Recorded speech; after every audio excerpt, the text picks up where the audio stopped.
Hey everyone, Dave Titley here, RV Weather.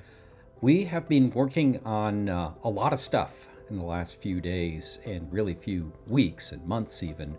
And we're going to be having an entirely different interface coming out for RV Weather for the weather impacts we call Wilma, as well as the routing we call SureRoute. Let's see if we can make this work here. Okay, so this is what the new interface is going to look like.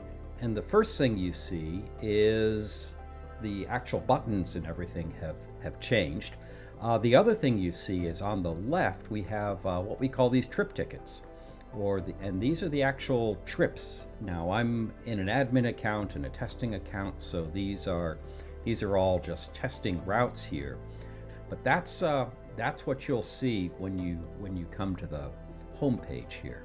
So you can clear that just by hitting this Trip Library side button here.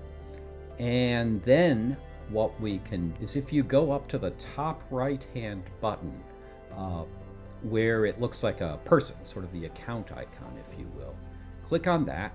You see your username. You can get back to the home page. You can read user tips.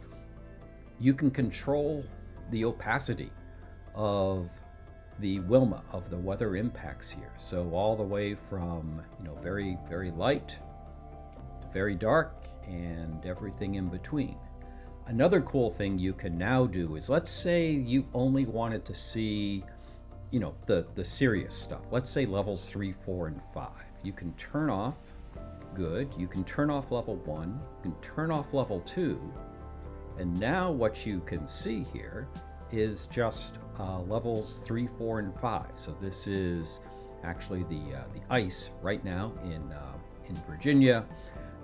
You can see some of the high winds out in the southwest. This is very cold temperatures coming down from Canada onto the northern plains. And this is the next snow and ice storm coming through the Great Lakes states. So I'm going to turn them back on just for completeness. The other thing you can do is you can set the style of map that you want. So you can go to dark, you can go to terrain. I kind of like this one. And you can go to satellite. So I'm just going to go back to terrain here, and we'll go down into let's close that sidebar there. So you can have your 3 animation speeds down here. You can zoom out, you can zoom in, you can pan. Again, another way to get to the user tips. If you need to send me an email for any kind of support, this is what you click on here. These will remind you of what these weather levels are. So again, just like on the previous one, but this is where you can find them. Just click on these buttons. Oh yes, one other one. You can go to full screen, and it really is, no kidding, full screen. And so you can maximize whatever the real estate is. You can maximize that. So on our laptop version here, so down at the bottom, you can see that we now have labeled like the 12th of February, 13th of February, 14th, 15th, etc. When we look at this on a phone, in the next video I'll show you what this looks like on a mobile device. You'll see only one day at a time, and of course that's because of screen real estate. But then you can use your finger and you can slide to the left there, you can swipe left, and you will see the subsequent dates. So if we started on the 11th, you'd see the 12th and the 13th and the 14th, etc.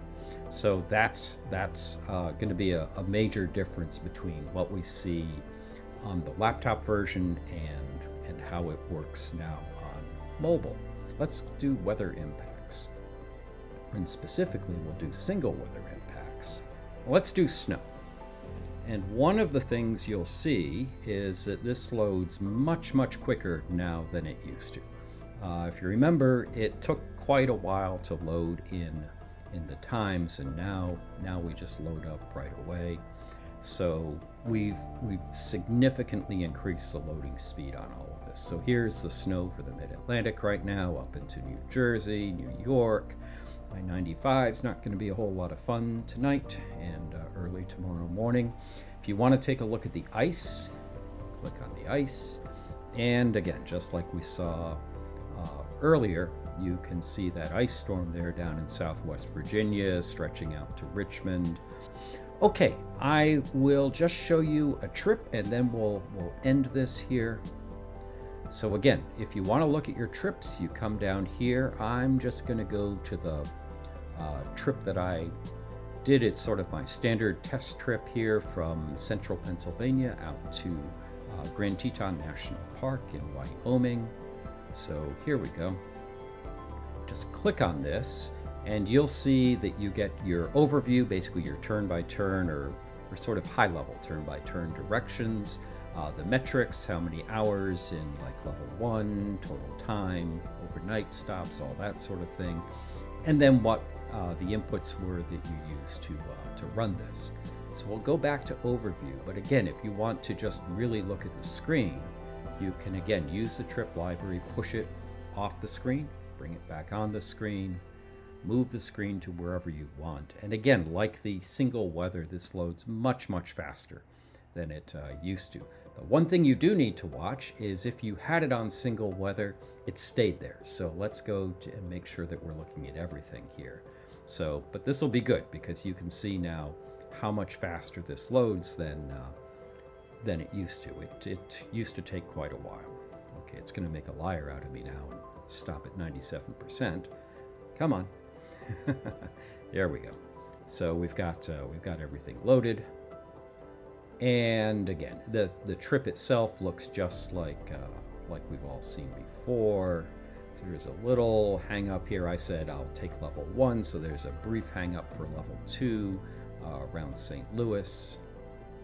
And then we get back up on 80 and then head up into Wyoming. So the routing itself has not changed, but the way you can look at it and the speed with which it loads certainly has.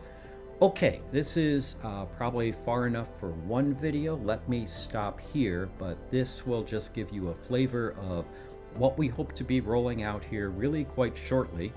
We need to make sure everything's stable. We need to make sure it works on mobile. We need to fix up a few more things here, but this is where we're going. Please let me know if you have any questions or comments, and otherwise we'll be talking to you later. Thank you.